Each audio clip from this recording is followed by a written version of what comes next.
Friday morning in Las Vegas usually smells of stale cigarettes and desperate hope. At exactly 8:10 a.m. on the 1st of October 1993, a white armored truck pulled up to the Circus casino. Two armed guards stepped out to replenish the ATMs with millions of dollars in fresh cash. They left the driver, a quiet young woman, behind the wheel to monitor the perimeter. The guards finished their routine task inside the noisy casino and returned to the loading zone 10 minutes later. They expected to see the familiar Loomis Fargo vehicle waiting in the morning heat. Instead, they found an empty space on the hot asphalt where the truck should have been. Their driver, and over $3 million in untraceable currency, had vanished into the neon desert. Control, this is Sector 4. The anticipated delivery is not yet present. Control, we have a major problem at the loading dock. The truck is gone. I repeat, the truck is gone. We need backup now. But the city was already waking up to a massive traffic flow.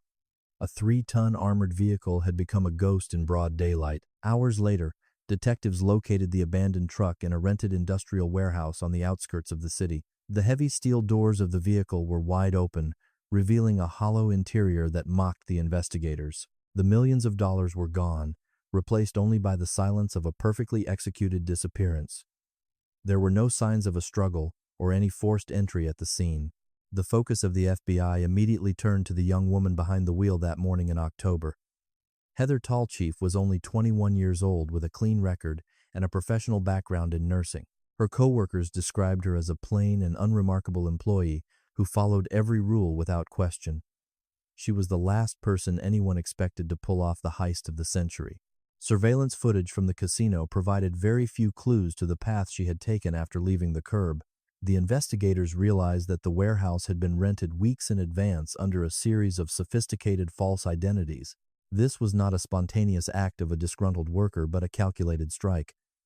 A master architect had been watching the security routines for a very long time.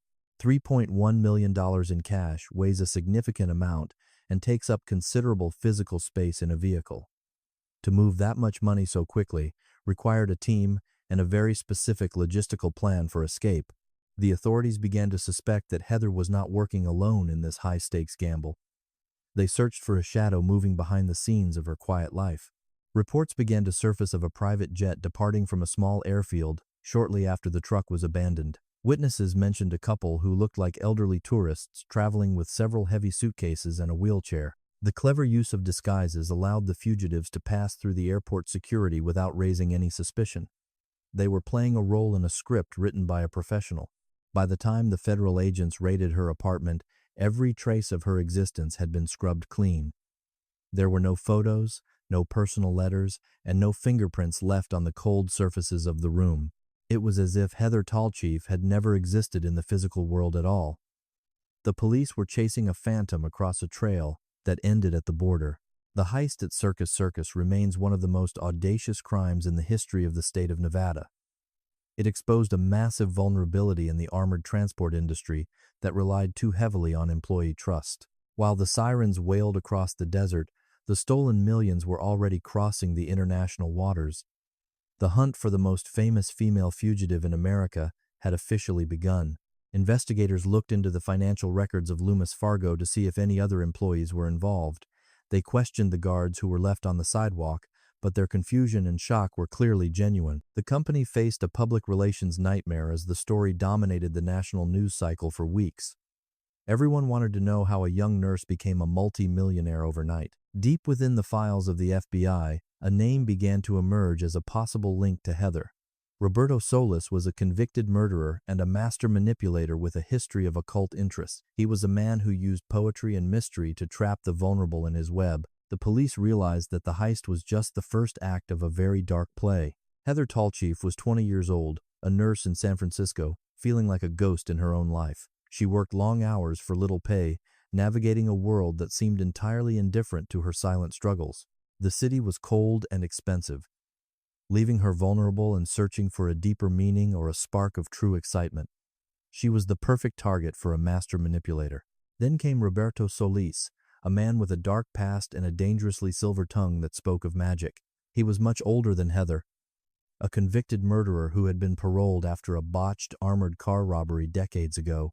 Solis presented himself as a mystical poet and a philosopher who could see the hidden truths of the universe. He promised her something more than a regular paycheck. He used intense psychological grooming to slowly isolate Heather from her reality and her friends in the medical field. Solis spoke of a rebellion against a corrupt society that kept people like her in poverty and silence forever. He promised her a life of luxury and spiritual freedom if she followed his lead into the dark shadows. He became her mentor, her lover, and eventually her master. Under his influence, Heather began to see the world through a distorted lens of mysticism and criminal grandiosity. Solis performed strange rituals and used hypnosis to bind her loyalty to his increasingly radical and dangerous ideas. He convinced her that they were destined for greatness beyond the reach of ordinary laws and boring morals. She was no longer a nurse. She was a soldier in his private war. They moved to Las Vegas, a city built on the very illusions and greed that Solis preached against daily. Heather applied for a job at Loomis Fargo, using her clean record as the perfect Trojan horse for their plan. Solis coached her on how to act, how to speak, and how to remain completely unremarkable to her future coworkers. She became an actress playing a very convincing role. For months, Heather was the model employee, never late and always professional in her duties as a driver. She learned the routes, the security codes, and the specific habits of every guard working the casino runs. Solis remained in the shadows, analyzing the data she brought home and looking for the one perfect moment to strike. They were building a map of a fortress from the inside out. While Heather worked the daily shifts, Solis was busy in the background creating their new and secret identities. He was an expert in the art of forgery, crafting high-quality fake passports and birth certificates for their escape. He studied the schedules of private charter flights and the weak points of international border crossings. Every detail was a brick in the wall they were building against the law. This heist was more than just a robbery for Solis. It was a grand performance of his intellectual superiority. He convinced Heather that stealing from the big corporations was a moral act of defiance rather than a common crime. She began to see the millions of dollars in the back of her truck as the key to her liberation. The psychological trap was now fully closed around her young mind. As the date of the heist approached, Solis intensified his control over every aspect of Heather's daily existence. He demanded total obedience and secrecy, cutting off her last remaining ties to her family and her past life. She felt a mix of intense fear and exhilarating purpose as they finalized the logistics of the warehouse. The quiet nurse was ready to step into the bright lights of criminal history. The plan was a symphony of deception that relied on the most basic human emotion, trust in a coworker. Heather knew exactly when the guards would step away from the vehicle and for how long. She knew which cameras were real and which ones were just for show in the loading docks. The architect of the rebellion was ready, and the stage of Las Vegas was set for the performance. The clock on the dashboard of the armored truck ticked with a heavy and rhythmic finality. Heather watched the two guards disappear into the neon light of the Circus casino entrance. Her hands gripped the steering wheel, her knuckles turning white under the pressure of the moment. She was no longer the quiet nurse. She was the driver of a multi-million-dollar escape. As soon as the heavy doors closed behind her colleagues, Heather shifted the vehicle into gear and pulled away. She did not speed or weave through traffic. She drove with the calm precision of a professional on duty. Every mirror was checked, and every traffic light was obeyed to avoid any unwanted attention from the local police. The million-dollar departure was happening in total silence. She reached the prearranged warehouse in an industrial district just minutes after leaving the crowded casino strip. Roberto Solis was waiting in the shadows, his eyes burning with the cold fire of a successful hunter. They worked together with mechanical speed to move the heavy bags of cash from the truck. Nearly 3,000 pounds of paper were transferred into the back of a hidden vehicle. The transformation was the most brilliant part of the invisible script that Solis had written for their escape. They did not try to hide as young criminals. Instead, they chose to become an elderly and frail couple. Heather applied heavy makeup to create wrinkles and wore a gray wig to hide her youth completely. Roberto sat in a wheelchair, playing the role of a sickly and quiet grandfather. Solis understood that people rarely look at the faces of the elderly or those sitting in a wheelchair. The wheelchair acted as a psychological blind spot that allowed them to move through crowded areas without suspicion. It was a masterpiece of social engineering that exploited the natural biases of the general public. They were hiding in plain sight, disguised by the very vulnerability they projected. They arrived at a private airfield where a chartered jet was fueled and waiting for their immediate departure. Using the high-quality forged passports, they checked in as a wealthy couple traveling for medical reasons. The pilot and the ground crew saw only a devoted wife caring for her disabled husband on a long trip. No one suspected that the suitcases were filled with stolen millions. The jet took off into the clear blue sky above the Nevada desert as the sun began to rise. Heather looked down at the shrinking lights of Las Vegas, feeling a strange mix of terror and absolute victory. They had bypassed the most expensive security systems in the world using nothing but a few wigs. The invisible script had worked perfectly, leaving the FBI searching for a ghost in a truck. As the plane crossed the international border, the tension in the cabin finally began to evaporate into the air. Roberto smiled at Heather, a look of pride that felt like the ultimate reward for her dangerous loyalty. They were millionaires now, free from the boring lives and the tiny paychecks of their past existence. The world was open to them, a vast landscape of luxury and secret shadows. The FBI was still processing the crime scene at the warehouse while the fugitives were miles away in the sky. Investigators found the abandoned Loomis Fargo truck, but they were looking for a young woman in a uniform. They did not realize that their target was now a grandmother flying toward the tropical heat of the South. The delay in their realization gave the couple a massive lead. Roberto had planned for every possible scenario, including the tracking of the serial numbers on the stolen banknotes. He knew that the cash would eventually become a burden if they stayed in the United States for long. Their destination was a place where money spoke louder than the law and where identities could be bought. The first act of the play was over, and they had won. Heather felt a surge of adrenaline as she realized the sheer scale of what they had actually achieved together. She was no longer the invisible nurse. She was a partner in the most famous heist in Nevada history. The manipulation of Solis was complete, and she was fully committed to the path they had chosen. The desert was behind them, and the unknown future was waiting ahead. They landed in a different world, far from the neon lights and the cold streets of San Francisco's past. The heat was thick and the language was different, providing a new layer of protection for their secret lives. Roberto led the way, his eyes already searching for the next move in his grand and dark design. The million-dollar departure had successfully turned into a global disappearance. The humid air of the Caribbean was supposed to be the scent of freedom and luxury for the fugitives. They moved through the turquoise waters and white sands of St. Kitts, carrying the weight of $3 million stolen dollars in their luggage. To the local residents, they were just another pair of wealthy Europeans enjoying a permanent vacation in the sun. But beneath the expensive surface, the rot of their secret was already beginning to spread. Roberto Solis shed his wheelchair disguise as easily as a snake sheds its old skin once they were safe. He began to exert an even more suffocating level of control over every minute of Heather's daily existence in paradise. The money did not buy them a life of leisure, it bought them a high-priced prison cell with a beautiful view. He monitored her every conversation and restricted her movements to the confines of their rented villa. Heather slowly realized that the mystical poet she had fallen for in San Francisco was a cruel and calculating predator. The millions of dollars sat in stacks, yet they lived in a state of constant, low-level paranoia and fear. Solis became increasingly obsessed with occult rituals, using his dark philosophies to keep Heather in a state of psychological submission. She was no longer a partner in a grand rebellion, but a servant to a madman's ego. The FBI and the international authorities were still scouring the globe, but the real danger to Heather was sitting across the table. Solis handled all the financial arrangements, trickling out small amounts of cash while keeping the bulk of the fortune hidden away. He reminded her constantly that she was the one who drove the truck, and she was the one the police wanted most.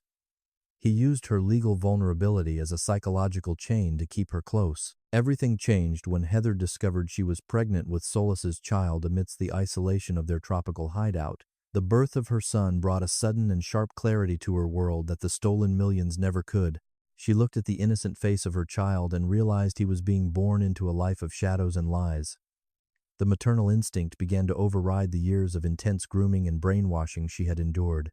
They eventually moved to the chaotic and crowded streets of Mexico City to better blend into the urban landscape and escape detection. The vast metropolis offered a different kind of invisibility, but Solis's behavior grew more erratic and violent as the years passed. He began to squander the money on bizarre projects and dark interests, showing little regard for the safety of his family. Heather watched their fortunes slowly bleed away into the hands of local criminals. She realized that Solis would likely dispose of her once the money was gone, or if the authorities ever got too close. He viewed people as disposable tools for his own survival, and she had already served her primary purpose in the heist. The romantic illusion of the Bonnie and Clyde lifestyle had vanished, replaced by the grim reality of a domestic nightmare. She knew she had to find a way to escape the man who had stolen her life.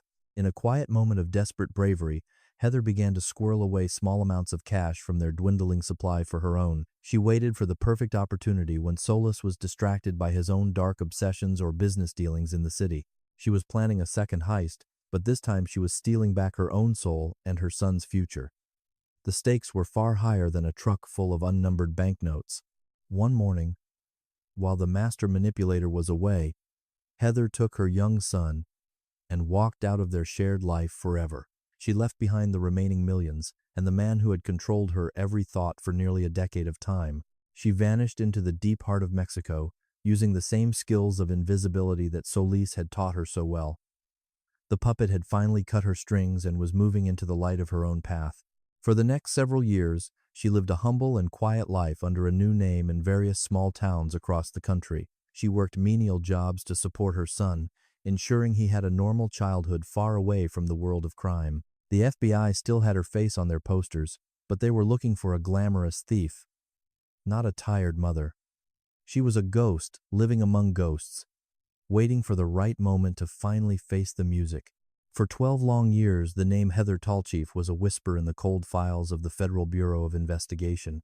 She lived as a shadow among shadows, raising her young son in the quiet corners of Europe and the Dutch landscape. The $3 million was a distant memory, a heavy anchor that she had finally cut loose to survive.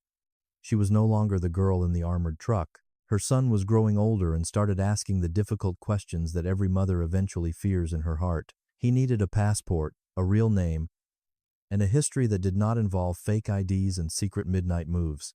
Heather realized that she could not give him a future while she was still a prisoner of her own dark past. The love for her child became stronger than her fear. In September 2005, a woman with tired eyes and a determined spirit boarded a flight from Amsterdam to the United States. She was not wearing a disguise or a wig this time. She was simply Heather, a mother seeking a final resolution. The neon lights of Las Vegas were thousands of miles away, but the weight of that October morning still sat heavy on her shoulders. She was ready. She walked into a federal building and identified herself to the stunned officials who had been searching for her for over a decade. The news of the return of the Loomis Fargo ghost sent shockwaves through the American legal system and the media. Cameras captured her face, older and more weary, as she was led away in handcuffs for the crime that defined her youth. The long run was over. During the high-profile trial, the defense painted a picture of a young woman who had been systematically brainwashed by a predator. They argued that Roberto Solis had used occult rituals and psychological violence to turn a gentle nurse into a criminal tool. Heather spoke of her regret and her desperate need to save her son from the cycle of lies and violence she had once embraced. The courtroom was silent. The judge acknowledged her surrender and the unique circumstances of her manipulation, but the law demanded a significant and clear penalty. Heather Tallchief was sentenced to 5 years and 3 months in a federal prison for her role in the massive heist. She accepted the punishment with a sense of relief, knowing that the price of her son's freedom was her own temporary loss of liberty. Her conscience was finally clear. While Heather was behind bars, the search for Roberto Solis continued with renewed intensity across multiple continents and various jurisdictions. He remained a ghost, a master of deception who had vanished with the majority of the stolen $3 million years ago. Some believed he was dead, while others thought he was living under a new name in a country without an extradition treaty. The puppet master had escaped the final act. The millions of dollars from the Circus heist were never fully recovered by the authorities or the insurance companies. It is a fortune that likely fueled the dark interests and the erratic lifestyle of a cold-blooded killer and poet. The cash is a ghost, circulating through the global economy or buried in a tropical garden that no one can find. It is the ultimate unsolved riddle of the 1993 Vegas robbery. Heather was released from prison in 2010 and vanished once again, but this time she was a legal citizen of the world. She sought a quiet life, far from the cameras and the sensational headlines that had followed her for so many long years. Her story serves as a chilling warning about the power of manipulation and the high price of a single moment of weakness. She is a survivor of her choices. The Loomis Fargo case remains a landmark in the history of armored car robberies and the study of the inside job. It changed the way security companies screen their employees and how they monitor the psychological health of those in power. Las Vegas continues to sparkle with the false promise of easy money. But the story of Heather Tallchief reminds us of the darkness behind the neon. The heist ended with a sacrifice. Today, the warehouse in Las Vegas is just another industrial building, and the casino floor still hums with the sound of slot machines. But the legend of the nurse who stole $3 million and disappeared for 12 years will never truly fade away. It is a story of love, betrayal, and the long road to redemption in a world that rarely offers a second chance. The ghost of the neon has finally found peace at last.